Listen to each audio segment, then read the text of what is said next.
Bring in Greg Cote, Miami Herald columnist. See the things we got to worry about here, Greg? You know, you're worried about LeBron if he's coming back. I got to worry about Luis Suarez. Yeah, I've never been bitten in the shoulder, so I don't know how much I can contribute to the conversation. Well, I appreciate that. Everybody knew LeBron was opting out, apparently. So why is everybody going crazy because LeBron opted out? Because it's LeBron. He, as I joked in my column today, if he gets takeout from a Boston market, all of a sudden the Celtics rumors are going to start. I did love that.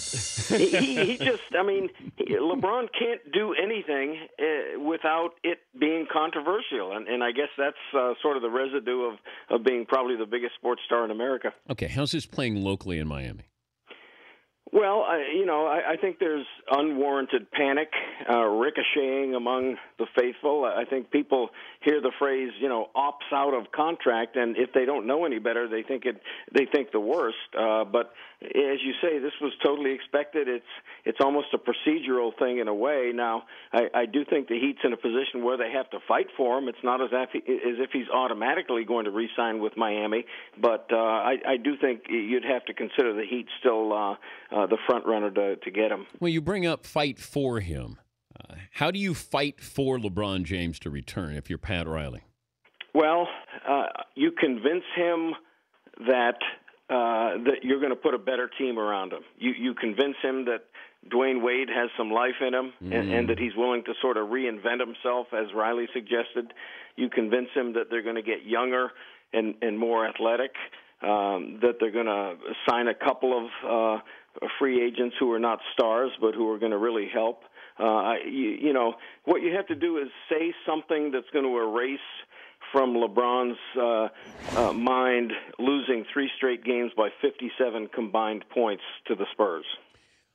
Looking back on Pat Riley's press conference, do you think that if he said he knew LeBron was going to opt out, he wasn't surprised, but do you think the press conference was done with that in mind, that LeBron was going to opt out?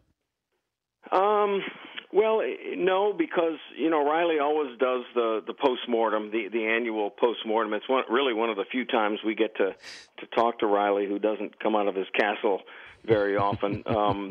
But certainly some of the things he said at that press conference, I think, were aimed directly at LeBron. Riley is one to sort of apply psychology, and when he's challenging the big three to sort of have the guts to not walk out the door, he's talking to them pretty directly.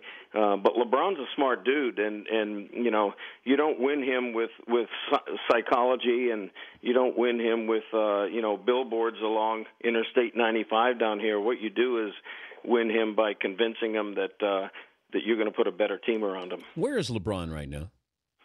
I'm not sure. He was in the Bahamas on vacation a few days ago. I think he's come back and is in town, but I'm not sure. They're planning a vacation in Akron, which was another thing that caused a firestorm down here. So I'm not sure where he is right now exactly. Being an Ohio guy, I can say this: can you really vacation in Akron? Well, what do they have? The big rubber tire there, right? Yeah, they do. The giant rubber tire. I suppose that's good for a couple of photos. Bring the kids out there in front of the big rubber tire. Yep, that'll pretty much do it. And then you go to Canton, go to the Pro Football Hall of Fame. Canton, and how far is Cleveland? Not that far, All right, well, now, how about that? A vacation in Cleveland. That's even better than... How would that go over in Miami if LeBron is in Cleveland? Akron is bad enough. If he goes to Cleveland... Does he still own that mansion in Akron? I think he does, yeah. I think he still has that. Yeah. Okay, let's play the what-if game, because that's what's fun. The perception and reality. Let's ignore the facts here, Greg. The what-if game. The what-if game with LeBron. Okay. Goes to Miami, comes back to Miami, will hinge on what? Or whom? Well, I'm not sure I know exactly what you mean. Okay, Dwayne Wade, if he opts out, free agents coming in, does it hinge on something there? If you're going to play what if Wade opts out, redoes his deal, what if he doesn't? Can they bring in free agents here to surround him? Do they bring in enough that can build a championship team? So we'll start there, and then we'll go to the rest of the teams in the NBA. Well, the what if that they're working with right now is what if LeBron, Dwayne, and Chris Bosh all opt out and are agreeable, as they were 4 years ago, to rework their contracts to take less money in order to create money to then go, get a mid-level exception guy and spend on somebody who might actually help the team. The Heat fans, not all of them realize it, but LeBron opting out was good.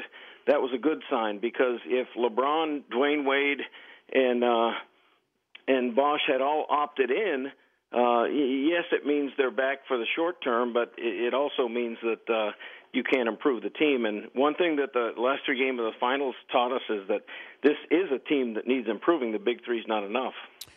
Chances of going back to Cleveland, if he would leave? Slim. I think there's just too much baggage left over from the way Dan Gilbert sent him off with some outrageous bitterness. Yeah. And also, I just don't think Cleveland has a team that he looks at and says, yeah, I can go to that team and we can win a championship right away. LeBron's not about the money. He's about winning more rings. Now, I do think LeBron, maybe one contract from now, would sort of like to make amends and finish his career in Cleveland, but I don't think it'll be this time around. If he does leave Miami, the destination that is likely is where? Houston might be sort of enticing. L.A. Clippers, but you hear all sorts of things. I mean, I've heard a dozen teams mentioned. But does he want to go to the West? Do all of these teams have the salary cap to fit him in? Do they have the supporting cast? Does he want to go to Chicago and be in the direct shadow of Michael Jordan? I mean, every place he might go sort of has a hedge where you say, well, there's reasons he might not want to go there. If he goes anywhere in the Western Conference, he's inviting a tougher path to the finals than he would have by staying in Miami. So I do think the Heat have an inside track to keep him. Yeah, I think he'll stay there. I think it depends a lot on Dwayne Wade opting out, restructuring his deal, and maybe being a sixth man. But here's the other thing. If you're Pat Riley, are you guys willing to go over the luxury tax if you're going to get – because, Mike Miller, let him go, Joel Anthony. I mean, these were guys who could have contributed to you this year. You weren't better than the Spurs, but will they go over the luxury tax to appease LeBron? Yeah, it may come to that because, one thing that's for sure is that LeBron wasn't real happy when Mickey Arison wouldn't spend to keep Mike Miller. I don't know that Joel Anthony was going to contribute much, but Mike Miller sure would have, and they really missed him.